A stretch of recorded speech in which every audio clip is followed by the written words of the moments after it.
السلام عليكم ورحمة الله وبركاته. أهلا بكم يا حبايبي في قناة اخترنا لك مع نودي. النهاردة إن شاء الله هنعمل مع بعض طريقة عمل القطايف زي ما بتشتريها من عند الحلواني وتطلع معاكي مظبوطة ومقاديرها سهلة، وزي اللي انت بتجيبيها من بره والطعم أحسن كمان.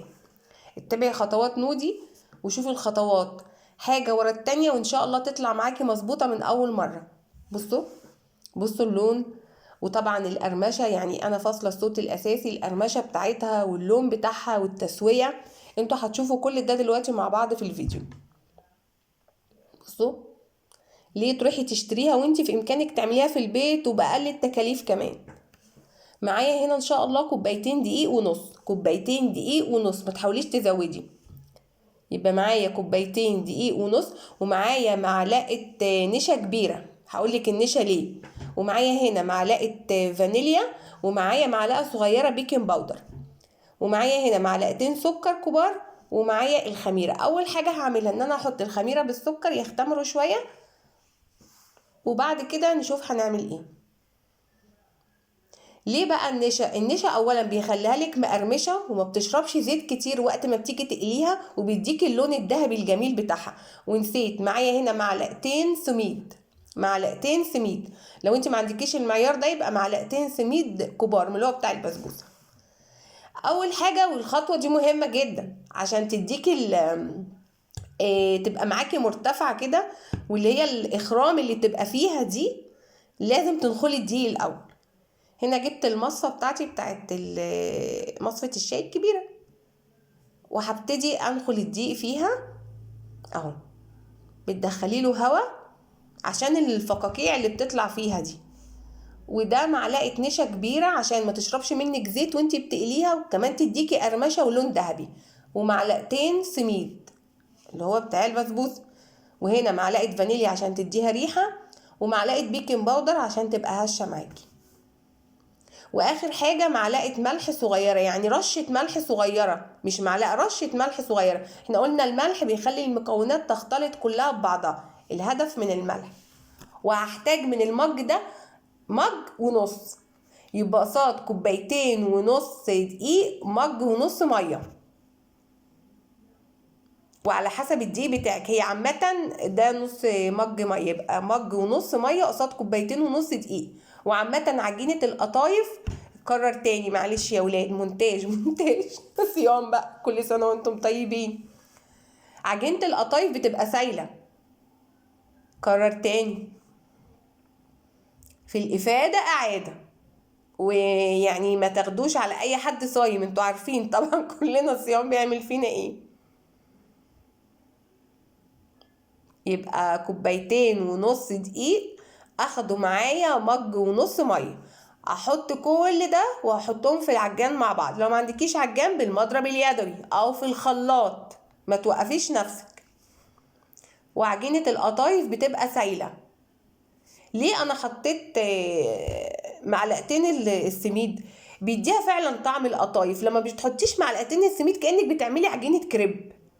يعني الناس اللي ما بتضيفش ليها سميد وفعلا وبتطلع ناجحه وحلوه وجميله ما شاء الله، بس بحس ان انا عن نفسي نودي بحس ان انا باكل عجينه كريب مش قطايف. يعني معلقتين السميد دي بتفرق فعلا. بصي بوريها لك ان هي القوام بتاعها لازم تكون سايله. خلاص خلصت الخطوه دي الحمد لله. بقلبها لك اهي وبوريها لك تاني. بصي سايله ازاي. عجينه القطايف لازم تاخد الشكل ده. وما تنسيش معلقه النشا عشان يديك اللون الاحمر بتاعها الجميل ده، وتكون مقرمشه وما تشربش زيت معاكي. اول حاجه هنعملها هنسوي القطايف. هنا جبت الطاسه بتاعتي. لو ما عندكيش القمع ده اشتغلي باي معيار عندك او اي حاجه استخدميها او ازازه، لو ما عندكيش القمع الخاص بالقطايف ده. بمج بس يكون ليه زاويه عشان تعرفي تنزلي منه القطايف. هنا اول حاجه النار بتبقى عاليه، وبعد كده بتهدي النار. وفي طاسه تيفال، مش بتحطي فيها اي حاجه سوائل. اول ما بتبتدي تعمل الفقاقيع اللي بتظهر دي يبقى العجينه معاكي ناجحه ومظبوطه باذن الله. بصي اهو انا بحاول اقرب لك الكاميرا عشان تشوفي الفقاعات اللي بتطلع دي.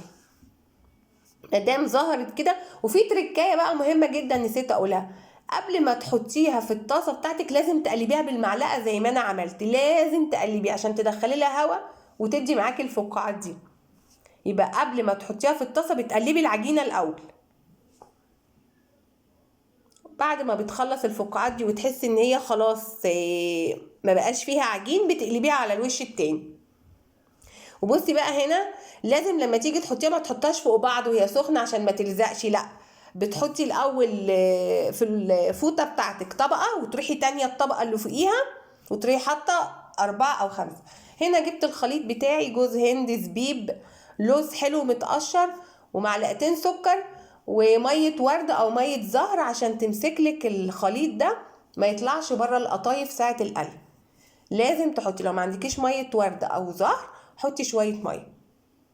والحشو ده يعني ده ليكي انت، الموجود عندك في بيتك، سوداني، جوز هند، زبيب. انا حاطه هنا جوز هند وزبيب ولوز حلو ومعلقتين سكر. هنا بصي بقولك هي بتترص كده مش فوق بعض، هتلزق عشان هي لسه سخنه. بصي بوريها لك، بصوا ما شاء الله التسويه، وبصي الفراغات زي اللي بتشتريها من عند الحلواني بالظبط. بصي ما شاء الله تبارك الرحمن، طلعت كميه كبيره، طلعت قد الفوطه دي 2 كمان، زي يعني عملت 3 فوط من دول. بصوا التفريغات دي، ده دليل ان العجينه ناجحه باذن الله. اهي بوريلك كذا واحده اهي، كلها طلعت كده من اول واحده لاخر واحده، الحمد لله العجينه مظبوطه وتمام. اهي بوريكي واحده كمان من تحت اهي يا ولاد. بصوا التفريغات دي، ده دليل ان عجينتك ناجحه. بصي بتحطيها بترصيها بالطريقه دي مش فوق بعض. اول حاجه هنجيب وهنحشي، بصي اهو ميه الورد او الزهر مسكت الحشو عشان ما تقعش منك وانت بتحطيها في الزيت. وهتبتدي، واهم حاجه تقفلي جامد التقفيله عشان ما تفتحش منك في الزيت. بصي بتضغطي جامد بس مش جامد عشان تفتحيش العجينه. اهي يا ولاد زي اللي بتشتريها بقى من بره ولا لا؟ زيها تختلفش عنها، بنت عم اخوات.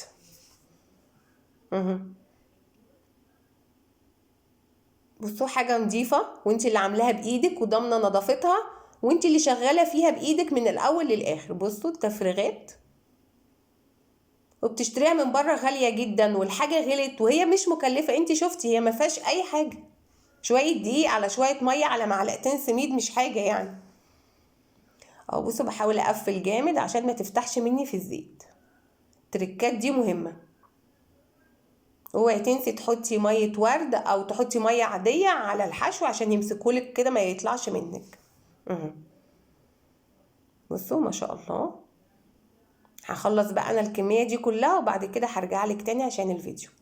بصوا بصوا الطعامه كانك شارياها من بره وانتي حاشيه، بس انتي اللي شغاله فيها من اولها لاخرها. كلنا ستات شاطره وبنعرف نعمل كل حاجه، ليه نشتري من بره؟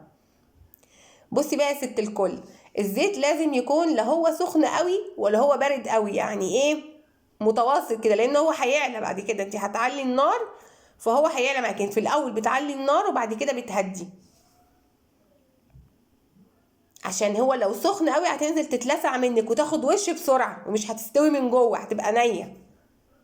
فيعني ايه وسط في الاول كده، ولا هو سخن قوي. بصي هو ابتدى يعمل يسخن مع نفسه، بتعلي النار وبعد كده بتهديها بقى عشان ما تتحرقش منك. ولازم يكون في حله غويطه. بصوا انا اخدت على الشربات على طول. الشربات 2 كوبايه سكر قصادهم 2 كوبايه ميه، او كوبايه سكر قصادها كوبايه ميه. بتسيبيهم يغلوا على النار وبعد كده بتحطي عصره ليمونه، يعني بما يعادل معلقه ليمون صغيره.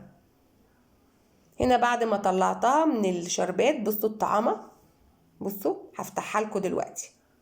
بصوا اللون والقرمشه، طبعا الصوت مش واضح بس هي مقرمشه من معلقه النشا، مقرمشه من معلقه النشا. بقول شعر يا ولاد. هنا دي جبنه حلويات، كان الحشو خلص فكملت بحشوها بجبنه حلويات الموجود عندك، توقفيش نفسك. بصوا الطعامه ولا فتحت ولا عملت ولا حشوه طلعت منها ولا اي حاجه، مظبوطه من الالف للياء الحمد لله. بصوا الحشو بقى، جوز الهند والزبيب مع ميه الورد عامله ريحه فظيعه وجميله. بصوا الطعام يا ولاد تستاهل ان انت تعمليها في شهر رمضان الكريم، وكل سنة وانتم طيبين يا حبايبي. اعمليها بطريقة نودي وخطوات نودي، وان شاء الله هتطلع معاكي مظبوطة من اول مرة، ومش هتشتريها تاني من بره، انت اللي هتعمليها في بيتك. ورمضان كريم وكل سنة وانتم طيبين يا حبايبي.